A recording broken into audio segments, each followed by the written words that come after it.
My name is Michelle Darras. I'm an environmental scientist for the Division of Drinking Water. Treating drinking water in the state of Utah is very dynamic.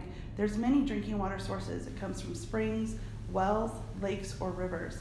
And each water source needs a different type of treatment, but they all have to meet the same regulations. Recently at the Division, there was a small water system in southern Utah that was not in compliance, and they had many issues that they weren't meeting standards. So we had to issue a violation, and the sheriff had to shut them down because they weren't serving clean water.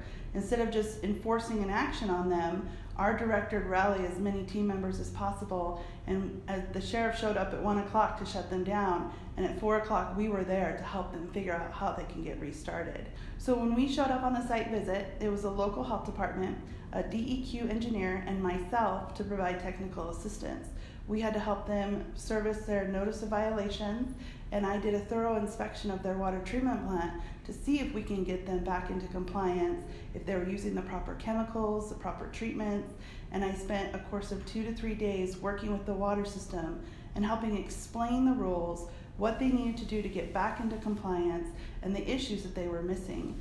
So we were able to work with the water system, and we're continuing to work with the water system to make sure that they can get into compliance and serve safe drinking water again.